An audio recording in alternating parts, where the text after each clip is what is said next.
Hello YouTube, I'm Andrew Does Hair. You can find my work on Instagram at Andrew Does Hair.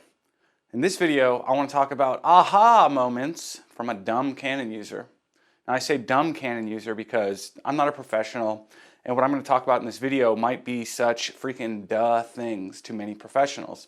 However, most of the people I deal with, I deal with a lot of barbers and hairstylists who maybe just bought their first camera or have had a camera for a while that they never got really deeply into using. And every one of the things I'm going to talk about in this video are things that not just with new camera users have been like aha moments for them as well, but even for some people I know who are like professional content creators, whether they're creating content for themselves or for other people. Some of these things, when I've discussed them with them, they go, oh wow, I never thought of that, or I never thought to do that.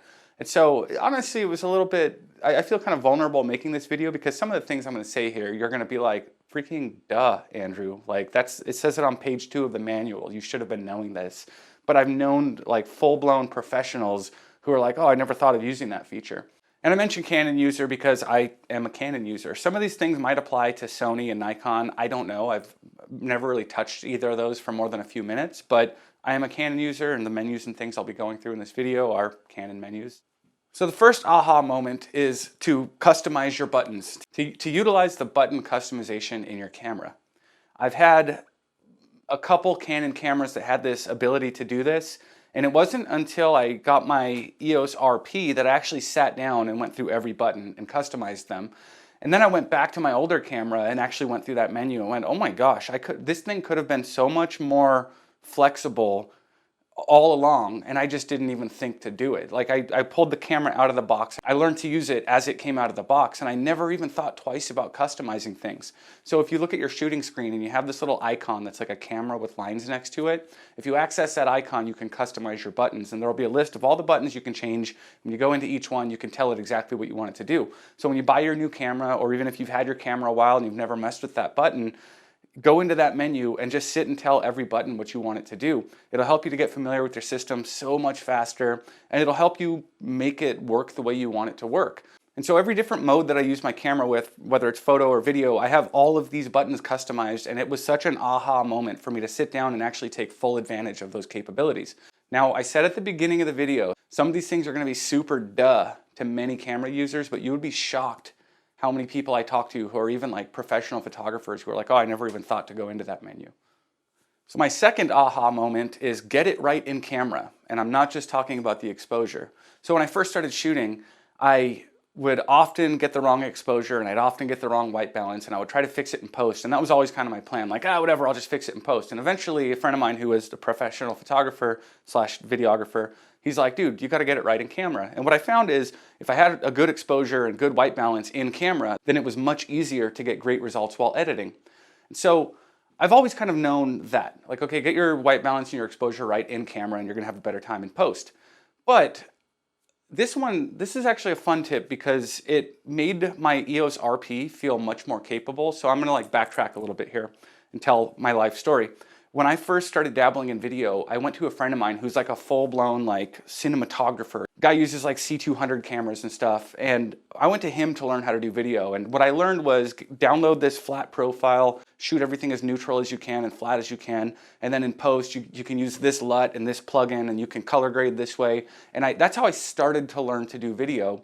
And when I bought my EOS RP, and I was trying to do things that way, I found that the footage would fall apart really easily if I'm trying to push colors around, even with my downloaded flat profile and everything.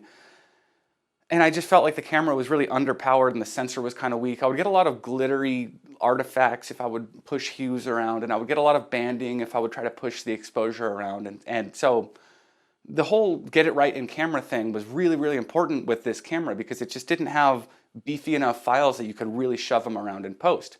Now with my EOS R, it's a completely different story. It has actual C-Log and I can actually like color grade the footage. But I was recently doing a project with both cameras where I wanted a heavily graded look. Specifically, I was doing a haircut from The Place Beyond the Pines, and I wanted it to have that kind of teal and orange filmy look, right? And so I'm thinking about my RP, and I'm like, there's no way I'm gonna be able to push this footage that hard and have it look good. And then it hit me, well, get it right in camera. So I went online and I looked for picture styles. So if you're unaware, Canon has picture styles, and you're about to find out all about this. And I found like a teal and orange picture style online for like 15 bucks. I put it in the camera using Canon's EOS utility software. And so I put it in both of my cameras. And then right in camera, I knew that I wanted it maybe a little bit more greeny. So I looked at the little color compensation thing that I've never used before. And I was able to dial in the settings on both cameras using the same picture style on both cameras to where the end result that I got, the cameras matched. And I didn't do anything in post. And so my EOS RP that I didn't feel could get this heavily graded look, I was able to get it in camera and not have to touch it in post. That completely changed my perspective on what the camera can do. If you can create a picture style or download a picture style and alter the things in camera to look good, you can absolutely get away with it with that camera. But if you're trying to heavily grade things, the camera actually has a really bad reputation for video because people are trying to use it in that way, like a cinematographer, and shoot flat and push colors around in post and do some grading and stuff. And if you're doing all that with the RP, it's not that capable. But if you change your workflow and you get it right in camera and you put in the right picture style that you want, you dial everything in so that it comes out of the camera good enough, I found that I can get much better looks out of it. Now, the other benefit to utilizing these picture styles and in-camera tweaks like that is, like, let's say you have an Instagram account where you want a very uniform look all the way across the account. I don't personally do that because I like to change the look and feel of my photos based on my mood or whatever I feel about the haircut I'm shooting. But for some people, they want everything to look the same all the way across their Instagram. Now, if you want that and you make or download a picture style and you use that for all of your photos and all of your videos, you will have matching colors all the way across. So this whole workflow of like shoot your video flat and color grade it and save your presets so that you can like bring up your LUTs and like, that's great if you want that ultimate control in post. And I'd say like maybe if you don't know exactly where you're going to take the colors and you kind of want to tweak and play with them in post, but if you know up front what you want your project to look like and you put in the work beforehand to get the right picture styles to tweak things in camera, you can get so much out of even a crappier older camera. Like I still own a Canon SL1, and using the method that I described with the RP to get that more graded look, I think I could get away with using the SL1 even to have it get that more cinematic look where I wouldn't trust that footage to be pushed around too much in post. So my third aha moment is to adjust my workflow. When I first got kind of heavily into photo and I was like really geeking out on it, I would shoot everything in RAW and I would put everything on my monitor and scrutinize every pixel and edit everything to its fullest. And what I started finding is recently I just stopped shooting because it was so much work every time. I'd back up the RAW files here and I would like edit the ones I wanted to keep and I'd back those up on Dropbox and it was work. And now I was getting like my best results that I could get, but I was also making every project so much work that I didn't do projects as often. I didn't just take my camera for fun anymore. And then because of the Wi-Fi capabilities with both of my mirrorless cameras, I thought, well, maybe it'd be kind of nice to just get some photos on the fly that don't have to be as perfect. And so what I started doing is like, if I'm just like hanging out with friends and I want casual photos, or if I'm just getting snapshots of haircuts and it's not something where I'm like lighting it and posing and needing the absolute best resolution that I can get, if I just need photos quickly, I shoot in JPEG, I pay attention to that picture style we just talked about, and I'll make custom ones or download cool ones, and I'm very aware of what it's doing. And then I started finding that there's a lot of in-camera tools like peripheral illumination correction, that's the vignetting around the lens. You can turn that off in the camera and it'll process a JPEG to brighten the corners. You can turn off chromatic aberration. There's all these corrections in camera. There's even like noise reduction. And I never used all that stuff for years because my workflow was shoot in RAW and do the best editing of to your abilities and back things up and push big files around. And that was always my workflow. And so I never even looked at these light workflow JPEG quick things. But now, if I'm shooting pretty much anything that's not super important, I'm shooting in JPEG, I'm using these in-camera corrections, and even like the in-camera crop. The EOS R and the EOS RP can crop the sensor to various different sizes and shapes, and using that has been so freaking streamlined. If I want to get a little cover photo for one of my YouTube videos, I can crop my sensor to 16:9, and I can take a photo that way, and it's like, I don't even edit it then. I'll just Wi-Fi it to my computer and slap it on the video. And so, this aha moment for me was like, dude, not everything has to be a production. And what ended up happening when I started shooting this way, like kind of just half-assing it, for lack of a better term. And that is to say, not stressing the details, but more so trusting the in-camera corrections, utilizing them, and creating a lighter, easier product for something that only needs to be light and easy. I mean, if I'm just posting a picture hanging out with friends for my Instagram story, I don't need to like shoot that in RAW and edit it and everything. And so what it's done is it made photography more fun. It made my cameras feel more useful to me. Like they weren't just like tools that I would use for these big projects. They became, you know, like you see those commercials for cameras where like people are hanging out at a party and they're just laughing and taking pictures of each other because it's so much fun to take pictures of each other. Like life felt like that after I started shooting this way. So if you have a heavy, extreme workflow, maybe break away from that sometime. And it's just like shoot some small JPEGs with your in-camera corrections and just get some stuff on the fly. It's so much fun. All right, this one's gonna be like super duh to probably most viewers, but you wanna actually use your custom shooting modes. When I had a 5D Mark III, I never really used those custom shooting modes. I would shoot everything in M or AV. Eventually, I did utilize one custom shooting mode that I had kind of preset for video settings. So basically, the only time I would ever use a custom shooting mode is if I was about to do video. Now, when I bought my EOS RP, I found that I couldn't save video settings to the custom shooting modes. And so I went, okay, I guess I'm just not going to use those. And since I had never used custom shooting modes with my 5D, except for video, and then with my RP, I couldn't save video settings to the custom settings, I just didn't touch them. But I started to find a little bit of a frustration here. If I was in manual mode shooting photos and I had the white balance here and I had my shutter speed here and everything was set for photos and I would click it over to video, I still had those same manual photo settings in my video mode, and now I had to like go slow down my shutter and I had to change everything. And after doing that a couple times, I was like, wait a minute, if I can't save video settings on a custom shooting mode, why don't I just save my manual shooting settings in a custom shooting mode? And I feel so dumb admitting that it took me months to actually think to do that. And so now I only use those custom shooting modes. I have one for manual, I have one for FV mode, which is really cool. If you haven't fiddled with that on a Canon camera yet, like try it, because first time I tried it, I was like, come on Canon, don't try to change the way I shoot. But after I got used to it, like that's my run and gun settings now. But anyway, so I have custom shooting modes for photo. And then now when I click it over to the video dial, everything's already dialed in for video. It's just quick, it's easy, it's already there. Now if I actually turned my mode dial to the M, I would have video settings saved there for my manual photo mode, but I'm not using the M, I'm using C2 for manual photos.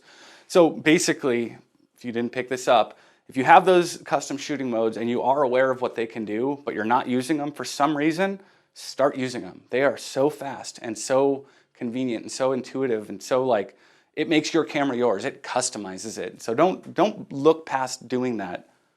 Okay, in this final aha moment, I think I'm on 5. I don't know if I lost count. This is kind of an answer to a complaint that I made in a previous video. I'll try to make this brief, but when I did my EOS R versus EOS RP comparison video, I spent a good minute complaining about the autofocus. And to hopefully make it brief, what they did with both cameras is, I think kind of to streamline the design of the camera, they gave you less buttons, and by having less buttons, you have less control over the way your focus works. And in short, if you want to change from one-shot mode to servo mode, there's like menus involved or toggling involved, where on some of the older cameras, it was hold a button for one, release a button for the other, which made it like instant, and you didn't have to check anything. You just held it or you didn't. And so anyways, that was my big complaint. And then I realized, oh my gosh, like this servo mode where it can track moving subjects, as long as you're using back button focus, as soon as you let go of that, it's going to stop tracking them. And you can just like focus, let go of that button, and then oh my gosh, now it's one shot. It just didn't beep. It just didn't give you the feedback that it just locked on the subject. Basically, I had a really hard time with Canon's face tracking or tracking, especially like shooting haircuts. If somebody's facing like to the side, it doesn't recognize that it's a face. And I hope that it's going out of focus right now to prove my point. So a lot of times shooting a haircut, you're not shooting a face, you're shooting the side of the head or the back of the head. And what would happen often is I would tell the camera like, okay, track this fade right here, like this side of the head. But then the camera would often just want to grab whatever was more contrasty in that area. And so it would go, oh, you want the ear? And I'm like, no, I don't want the ear. And I'd move the little tracking point back to the fade, and then immediately it goes back to the ear. And so I started having that frustration with it. And I went, I wish I could just hold a button to get one shot and lock it. And then I realized if I put that dot on the fade and I hold the focus button just for a second until it's on that fade and then I release it, then I can still recompose as though I'm in one shot. And that was like the biggest, I felt like an idiot when I realized that. I was like, oh my gosh, I didn't need to hold focus the entire time while I'm recomposing, which is what you're inclined to do because it feels like it was designed to work that way, but it doesn't have to. As soon as you know you have focus on the thing you want, you let go of your focus button and then you recompose. So there's really no need to ever switch to one-shot mode now, I've realized. And that's tremendously changed my workflow with my cameras. It's made my work so much faster and more accurate. I'm able to like focus in on things that I want to and not have to trust the tracking to follow the right thing. Now once it's focused, I'll let go of the focus button, recompose, and I'm good. Super duh thing to some people. Other people might not have thought of it. Like if you catch yourself trying to focus with the servo and tracking and you just feel like it's not consistently holding on to the thing you want to hold on to, don't ask it to. Just say, hey, focus at this distance, and then, okay, now I'm going to recompose it. Anyways, hopefully that was a fun little list. Made you think outside the box with your camera and maybe go into some menus and push some buttons you never pushed before. Again, I feel very vulnerable making this video because so much of it is like duh things. But again, I will remind you, most of my followers are barbers and stylists who are just kind of like having their first or maybe second camera, and they're not like photographers. So any photographers who have watched this, or videographers, and you want to give me a thumbs down because I'm saying some really basic like page 3 of the manual stuff, go ahead and do that. But if you got anything out of this video, please like and subscribe and stick around because there's going to be lots more snips and snaps coming in the future.